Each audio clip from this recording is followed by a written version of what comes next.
군필자의 정년을 최대 3년가량 연장하는 안을 검토하겠다.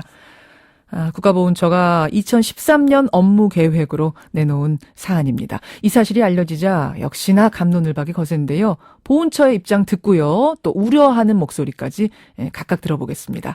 먼저 국가보훈처 이병구 기획조정관 연결이 돼 있네요.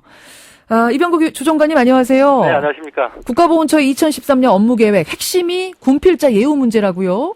네, 그것도 포함이 되어 있습니다. 예, 어떤 내용들이 구체적으로 들어가 있나요? 저희가 5가지를 중점적으로 보고를 드렸는데요. 간단히 설명을 드리면 예. 첫 번째가 이제 6.25 참전 유공자분들이 상당히 고령화되어 계셨는데요. 6.25 참전 용사들. 네네, 이분들에 대해서 저희가 국가적인 보상을 강화하겠다는 내용이 첫 번째고요. 예. 두 번째는 또 전체적으로 저희 국가유공자분들이 또한 또 고령화되어 있습니다. 여기도 평균 60세가 넘어가지고 그래 가장 필요로 하는 의료 서비스라든가 요양 서비스를 저희가 확충하겠다는 걸 또 보고를 드렸고요. 예, 예. 세 번째가 이제 그 의무복무자에 대한 처리 대책이 포함된 건데요. 제대군인 일자리를 5만 개를 확보를 해서 이분들은 이제 중장기, 그러니까 5년 이상 복무원분들에 대해서 저희가 제공하겠다는 거고요. 5년 이상 복무한 군인들, 군인 제대한 분들한테 네네, 일자리 5만 개 확보하고 단기 또는 의무복무자에 대해서도 지원 대책을 저희가 강구하겠다.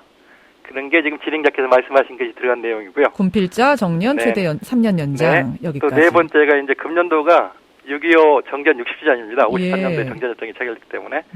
그래서 이제 이게 마지막으로 열릴 수 있는 국제적 행사가 될 것 같아서 저희가 성대하게 해서 6.25의 의미도 되살리고 또 삼재국에 대한 보훈 또 이를 또 하겠다는 내용이 있고요. 그렇군요. 마지막으로 한 게 이 신문에도 많이 나옵니다만 요새 젊은 층들이 6.25가 언제 일어난지도 모르고 또 나라에 대한 인식이 약하다는 이런 게 있어서 예. 그런 것들을 청소년들이나 또 젊은 층들에게 알리는 나라사랑 교육을 실시해서 예. 국민들이 좀 나라를 지키려는 정신을 함양하겠다는 게 마지막 과제입니다. 자, 거기까지가 이제 핵심 업무 계획인데 그 중에서 지금 가장 논란이 되는 것이 군필자 정년 연장 문제입니다.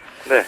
이거 군필자라면 모두 해당이 되는 건가요? 아니면 지금 군대 가는 사람부터 해당이 되는 건가요? 지금 거기까지 지금 일단은 일단 저희가 생각할 경우에 저희가 이제 일반 국민을 상대로 해서 여론조사를 해보면 예. 군복무에 대한 보상이 필요하다는 의견이 다수를 차지하고 있습니다. 예, 예. 11년도 조사를 했을 경우 74% 국민이 찬성을 하고 있거든요. 문제는 이제 어떻게 하는 방법론의 문제인 것 같습니다. 예. 그 방법론의 하나로서 저희가 이제 정년을 연장하는 것도 하나 있고요. 또 이제 정부에서는 이미 실시하고 있는데 그 군복무 기간을 경력으로 인정해서 한마디로 호봉에 반영해주는 이런 것들을 그 민간에서도 해주면은 또 방안이 될 수가 있을 것 같고요. 군복무 2년 했으면 그 2년을 회사에서 일한 걸로 경력으로 인정. 네네 그렇습니다. 정부에서는 이미 하고 있고요. 예. 하고 있는데 이런 것들도 해라. 하나의 대안이 될 수가 있고요. 음흠. 여러 가지 이제 시행 시기라든가 아까 말씀하셨던 범위라든가 구체적인 사항들은 우리가 여러 가지 이제 관련된 정부 내 부처들이 있고요. 예. 또 민간도 있고 여성계도 있고요. 예. 이런 데들과 한번 협치를 구성해서 저희가 대책을 내놓겠다는 게 저희의 방안입니다. 그러니까 어디서부터 기준을 삼을 건지는 좀 더 논의를 해보겠다. 한다면 되도록이면 더 많은 사람이 혜택을 받으면 좋겠죠. 되도록이면 많은 사람. 그럼 지금 한 50 몇 세 되신 분도 이거 해당될 수도 있는 거네요. 그럼 정년 늘어날 수도 있는 거네요. 60대. 그 한번 논의를 해봐야겠습니다. 어차피 부담들은 뭐 정부도 고용주로서 부담을 지는 것고 기업들도 부담을 지는 문제니까요. 예. 여러 가지 논의를 해봐야 될 것 같습니다. 그 군필자 정년 연장한다. 이건 어느 정도 지금 저 방향은 잡힌 모양이네요. 그 세부적인 것만 남아 있고. 그러진 않고요. 전체적으로 논의를 한번 해봐야 될 것 같고요. 알겠습니다. 어차피 법률적으로 해서 국회를 가야 되는 문제여서 사회적인 합의를 이뤄내야 될 것 같습니다. 군 가산점제는 같이 가는 건가요? 아니면은 군 가산점제를 없애고 군필자 정년 연장으로 대체하는 건가요? 아시다시피 군 가산점제도 논의를 해봐야겠죠. 그것도 같이. 아시다시피 이게 99년도에 위헌 판결이 났지 않습니까? 예. 근데 그 헌재에서도 이 제대군인에 대해서 국가적인 보상을 어느 정도 있어야 된다는 필요성을 인정을 하고 있고요. 예. 다만 가장 이제 그 군복무라는 상대적 이제 불이익을 받고 있으니까 이 가산점이 가장 매력적인 대책이긴 한 것 같습니다. 위헌으로 판결이 났는데도 아직 살아 있어요? 그러니까 일단 그렇게 느끼는 것 같고요. 아시다시피 위헌 판결 때도 보셨겠지만 찬성적 의견도 있고 반대할 의견도 워낙 강하다 보니까 이것도 한번 저희가 협의체에서 한번 논의를 해봐야 할 사안이 아닌가 싶습니다. 그렇군요. 이것도 역시 테이블에 올려놓고 지금 카드를 보고 있다는 말씀. 그런데 예상하셨겠지만 좀 부정적인 걱정하는 목소리들도 있더라고요. 뭐냐면 현재도 군필자에 대해서는 공무원 시험 응시 기간 연장을 해주고 연금에서도 혜택을 주고 있다. 네네. 그런데 이거 결국 포퓰리즘적인 정책 아니냐 이런 지적인데요. 네, 근데 또 반대쪽 의견을 들어보면 99년도에 이제 그 구급 공무원 채용 비율을 보면은요. 예. 그때 남성이 8이고 여성이 2였습니다. 8대 2 정도였는데 지금 이제 2000 그 가산점제도 폐지된 이후에 이제 여성분들이 더 많이 합격을 하고 있는 이런 현실을 봤을 때 그 가산점 폐지 이후에 여성계와 장애인이라든가 이런 분들에 대해서는 상당히 좋은 제도로 바뀌었거든요. 예. 그분들의 불이익을 주지 않으면서도 또 군필자들의 어느 정도 좀 우대를 해주는 이런 방안들이 검토가 돼야 될 것 같습니다. 그러니까 가산점제로 역차별받는 사람은 없으면서도 좀 군필자 우대해주는 방법으로는 정년 연장이 좋다 이런 말씀이세요. 그것도 하나의 대안이 됐을 거로 생각을 합니다. 근데 이게 이제 민간 기업도 실시를 해야지 의미가 있는 건데 네네네. 민간 기업들이 과연 이걸 받아들일까? 민간 기업에게 책임 떠넘기는 거 아니냐? 기업주들의 불만도 있을 수 있는데요. 그런 또 의견도 있으시고 저희가 또 받은 의견 중에서는 어차피 지금 민간에서 정년이라는 개념이 거의 무의미한 개념이 돼가고 있지 않습니까? 정년 또 연장을 민간을 산다 그러더라도 실질적인 혜택은 있겠느냐 이런 또 우려를 표시한 분도 있고요. 어허. 그런 것들을 고려한 대책들이 마련을 돼야 될 것 같습니다. 민간에게 반드시 떠넘기는 건 아니라는 말씀이세요. 그러니까. 그러니까 전체적으로 그래서 저희가 이제 민간 전문가라든가 예, 이런 분들을 다 해서 저희가 협의체를 구성하겠다는 게 그런 의견도 고루고루 들어가면서 추진하겠다는 내용입니다. 우리 기획관님은 조정관님은 많이 연구를 해보셨을 텐데 개인적으로는 어떻게 생각하세요? 저희 보훈처 입장에서는 예. 그 가산점 포함해서 모든 제도가 예. 동시에 도입됐으면 좋겠다고 생각을 하고 있는데요.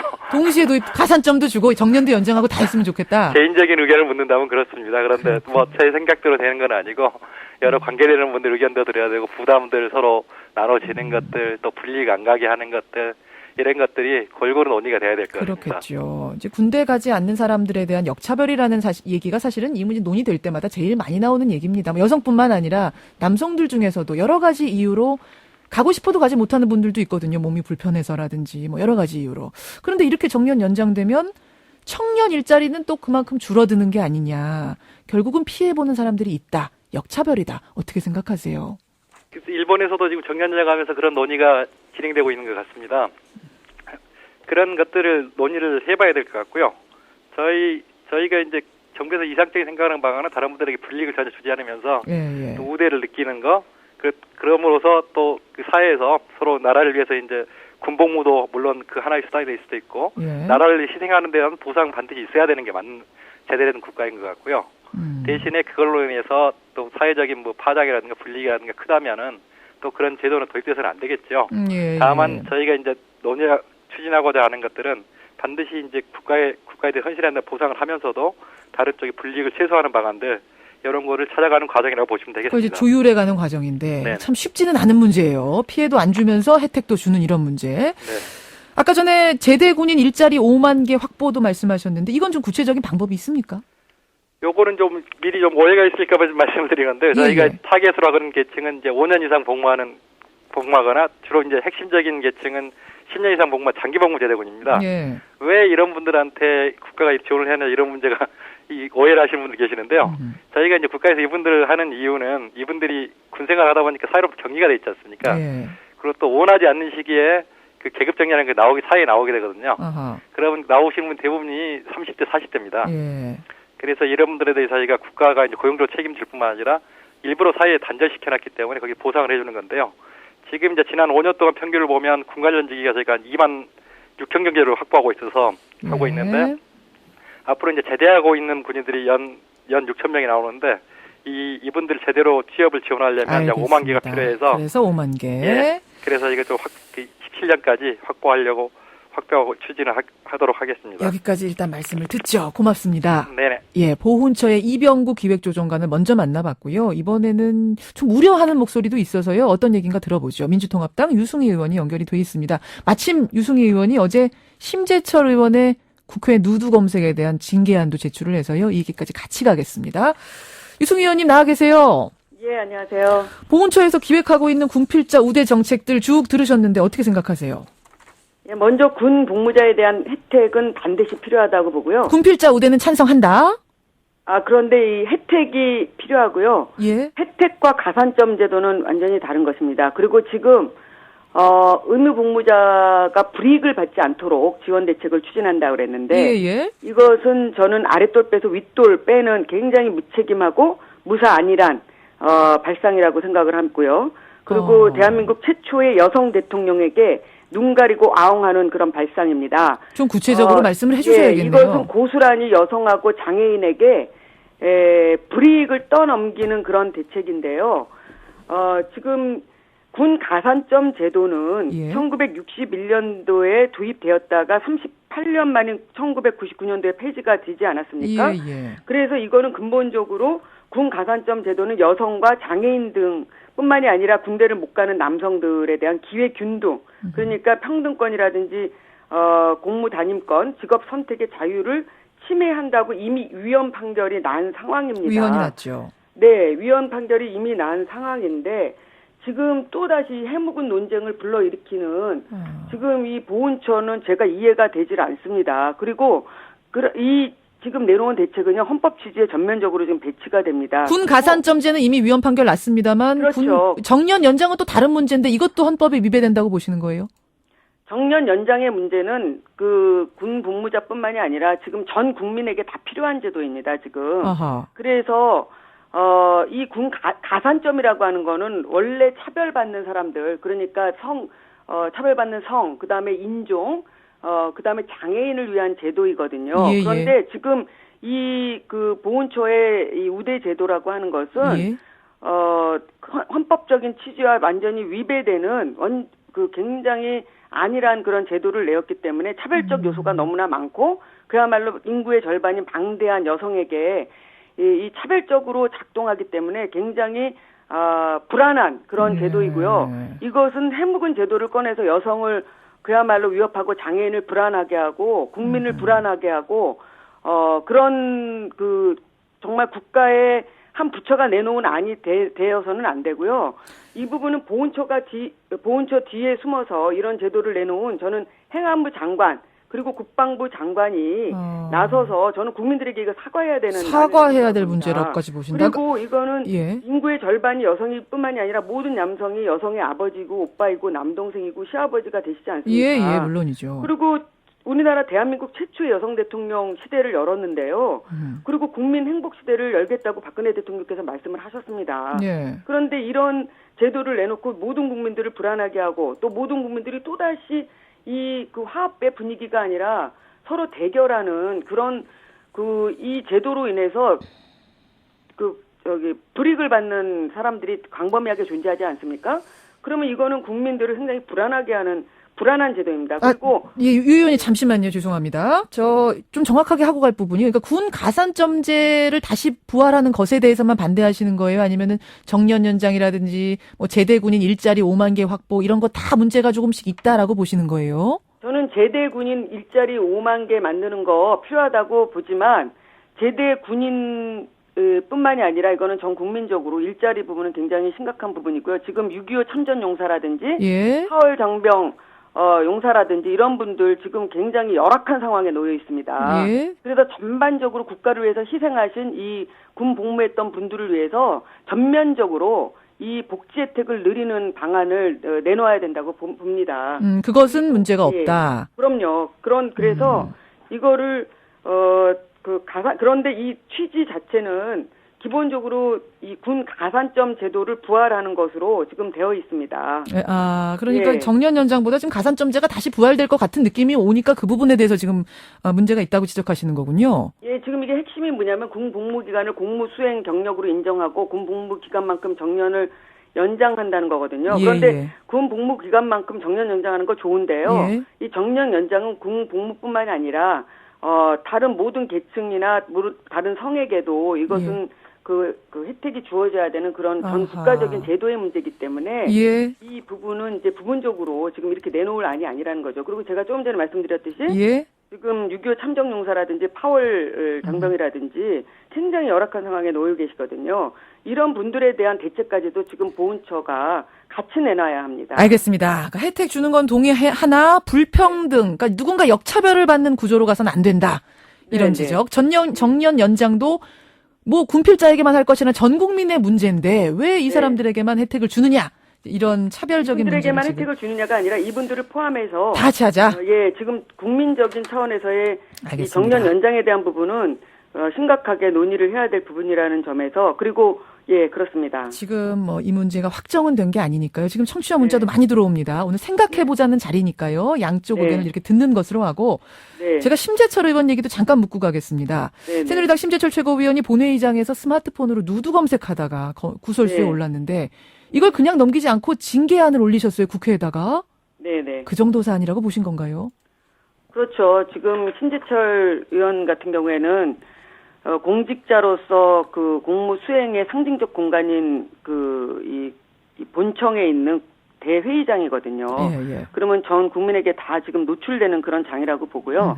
그날은 또 정부조직법을 통과시키는 굉장히 중요한 본회의였습니다. 예. 그래서 국회의원으로서의 품위 유지 의무를 저버린 것이다. 저는 그렇게 보고요. 게다가 그 거짓 변명을 하셨거든요. 그래서 거짓 변명이라는 것은 이제 카카오톡으로 뭐가 와서 눌러봤는데 네, 그렇죠. 이게 뜨더라 사진이. 알고 보니까 이제 또 검색을 직접 하신 거기 때문에 예. 사실은 국회의원으로서는 굉장히 부끄러운 일이죠. 아, 근데 이제 그래서 죄송하다 사과를 하고 국회 윤리위원직 맡고 있던 것도 사퇴를 했거든요. 그 정도로는 안 된다고 보시는 거예요? 근데 이제 그렇기 때문에 윤리특위 자격심사 소위원회 위원까지 맡은 분이기 때문에 엄격한 윤리의식과 품위유지 의무가 있어서요. 지금 최고위원직을 맡고 계시잖아요. 새누리당에서. 그렇죠. 예, 그래서 그런 당직이나 공직에서 사퇴하셔야 되고요. 깊이 반성해야 된다고 봅니다. 아, 최고위원직도 내놔야 된다? 그럴 뿐만이 아니라 지금 이거는 이제 징계 절차를 밟아야 된다고 봅니다. 국회 차원에서. 이 징계안 국민적인 저는 법감정이 그렇다고 봅니다. 국민적인 감정이 그렇다. 네. 징계안이 접수되면은 그 후엔 절차가 어떻게 진행이 됩니까? 지금 공개 회의에서 이제 절차는 일단은 이제 의장에게 이게 이 회부가 되거든요. 예, 예. 그러면 이제 윤리위원회에서 심사를 하고요. 그래서 윤리위원회에서 심사해서 징계의 종류에 따라서 수위를 정하게 됩니다. 네. 예, 그래서 이제 근데 이제 그 윤리심사자문위원회라는 게 이제 외부인이 8인이거든요. 예. 거기서 과반수 의결로 이제 징계 여부 수위를 결정하게 되고 그 다음에 본회의를 거쳐서 징계를 결정하게 되는데 그러니까 3일 안에 지금 이제 윤리특위에 회부가 되는 거죠. 징계 수위가 국회가 어느 정도가 돼야지 그럼 적정하다고 우리 이 의원 발의하신 유 의원께서는 보십니까? 지금 공개회의에서 경고하는 게 있고 공개회의에서 사과하는 게 있고 30일 이내에 국회 출석 그 정지가 있고요. 예. 그 다음에 이제 가장 이제 그 강한 강도 높은 그거는 이제 제명이 있는데, 그렇죠. 예, 그런데 이제 저는 제가 개인적인 의사를 말하는 것보다 어차피 4월 국회가 개회되면 예. 그 3일 안에 윤리특위 회부가 되거든요. 예. 그래서 여기서 이제 정하게 되면은 합리적인 수준으로 저는 된다고 봅니다. 그리고 알겠습니다. 이것이 이제 본회의를 거쳐서 징계를 결정하게 되는데요. 본회의에서 제명은 제적위원회 3분의 2가 돼야 되고요. 다른 징계는 과반수 출석에 알겠습니다. 출석위원회 2분의 1 이상입니다. 여기까지 오늘 말씀 드려야겠네요. 고맙습니다. 네, 감사합니다. 예, 군필자에 대한 정년 연장을 비롯한 혜택 문제 오늘 논의해봤습니다. 민주통합당 유승희 의원이었습니다.